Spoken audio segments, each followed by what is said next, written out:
In the swirling heart of Port Charles, the familiar silence that precedes chaos begins to crack once more. On Tuesday, May 13th, a series of volatile encounters ignite fresh doubts, challenge long-standing loyalties, and thrust dangerous secrets into the light. From whispered warnings to unsettling revelations, the day's events unveil more than anyone is ready to face, and far more than some will survive unscathed. The weight of legacy, guilt, and fear clings heavily to every word spoken and every choice made as characters tread a precarious path between redemption and ruin. Carly stands at the precipice of yet another moral dilemma, though this time it is not her own. The warning she offers is sharp, direct, and burdened with painful knowledge gained through years of betrayal and consequences. Lulu, still fragile and arguably impulsive since waking from her long coma, refuses to yield. Her insistence that the adoption Brooke Lynn is pursuing is entangled with Giovanni Palmieri's identity sends shockwaves through Carly, who recognizes all too well the potential catastrophe of dragging the past into the present without irrefutable proof.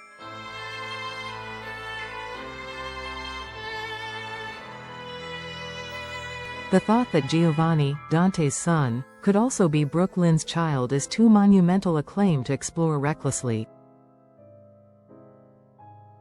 But Lulu is fueled by desperation masked as certainty, and Carly sees it. With every syllable, Carly tries to shake Lulu from the perilous edge she's drifting toward. She implores her to reconsider, to reflect not only on what she might gain, but also on what others, especially Brooke Lynn and Giovanni, stand to lose. The damage could be irrevocable.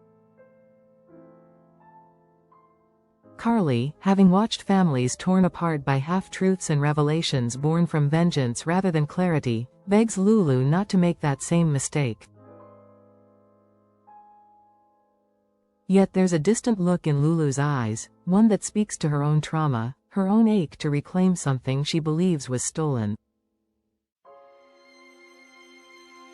The ghost of the coma still lingers in her movements and decisions, a haunting tether that clouds her judgment. At the same time, Sonny finds himself in unfamiliar territory, not in the literal sense, but in his convictions. A man used to navigating the shadows and carving his empire with unwavering instinct, he now hesitates. The offer from Jen Sidwell looms large, more than a mere business proposition. It's a gamble on the soul of Port Charles itself. For Sonny, making a deal with a known predator goes against every fiber of his code, yet the erosion of his grip on the city, and the encroaching threats that come with it, tempt him toward a path he would have once never considered.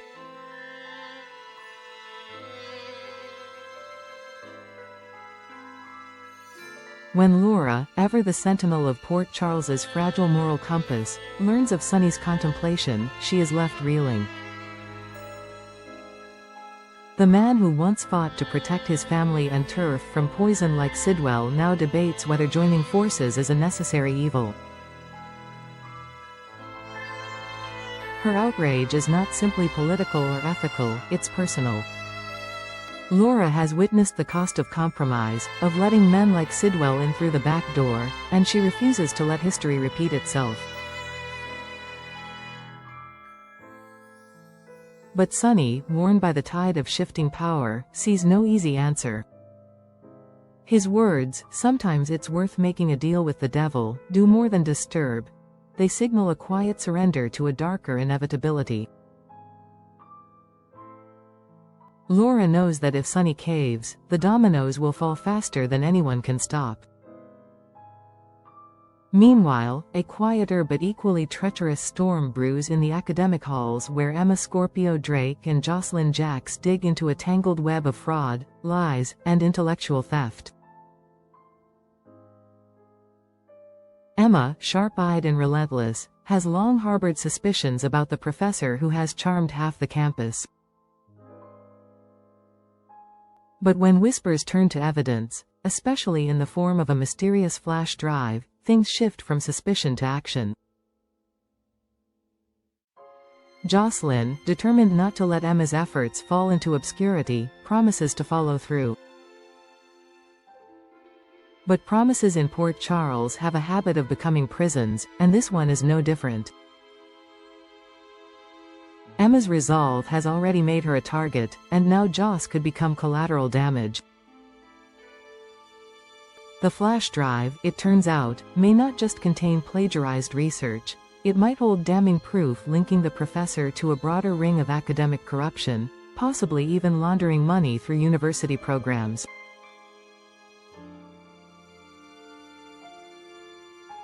Anna, catching wind of the situation, steps in to warn Emma about the consequences of recklessness. Her voice is firm, maternal, and tinged with dread. She knows all too well what happens when someone flies too close to the fire. Despite Anna's caution, Jocelyn remains unfazed. She knows the risk. What she doesn't know is that someone else does too. A faculty assistant, loyal not to truth but to survival, has already noticed the girls asking questions and seen Jocelyn with Emma. Their movements are being tracked. What began as student curiosity is now a race against a shadowy academic underworld that is far more dangerous than either girl expected. Back in the corridors of General Hospital, Brooke Lynn senses the tremors before the quake. She doesn't know that her adoption dreams are being quietly unraveled by Lulu's crusade. But she feels it in the way people glance at her, whisper when she walks past, and suddenly question her intentions. Her bond with Chase, once filled with optimism, now stands at a crossroads. If the secret Lulu believes is true were ever to come out without her consent, it would not only destroy her, it would destroy Giovanni, and any chance he had at stability. As evening falls over Port Charles, the threads binding these stories begin to fray. Carly, torn between loyalty and truth, braces herself for a storm she may not be able to stop. Sonny edges closer to a decision that could change the city forever. Laura refuses to back down, but even she fears her influence is waning. Emma and Jocelyn step further into danger, unaware that their righteous pursuit is attracting the wrong kind of attention. And in the quiet corners of the hospital, Brooke Lynn rocks a child she believes will soon be hers, while across town, Lulu stares at a photo of Giovanni with the hollow certainty of someone who believes fate owes her something.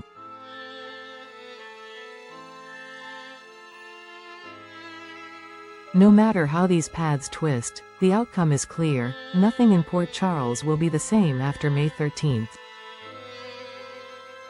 The lines have been drawn, not with chalk but with blood, and soon, someone will be forced to cross them.